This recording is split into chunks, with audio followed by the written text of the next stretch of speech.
Hello everyone, welcome back to a new tutorial video on how you can get logged in into your online banking account of MetaBank. Before starting this video, please make sure to subscribe and do press the notification bell icon to get updated. So let's get this video started. First of all, you need to open any web browser on your PC as I am using a Microsoft Edge for this. Now go in for new tab and searching for a metabank.com and press enter. At the official webpage of MetaBank, you can see login into online banking. You click on it. Now here you can see login form page. There are two account types, that is personal and business online. You can go with from login any of these two options as I am going with the personal.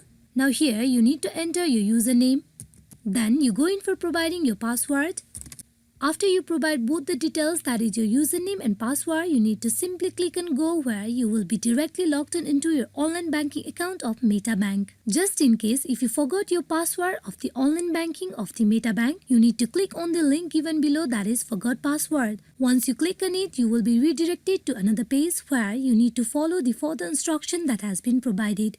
Then you will be able to have your password. Hope this video is fruitful for you all on how you can get signed in into the online banking account of MetaBank. Thank you.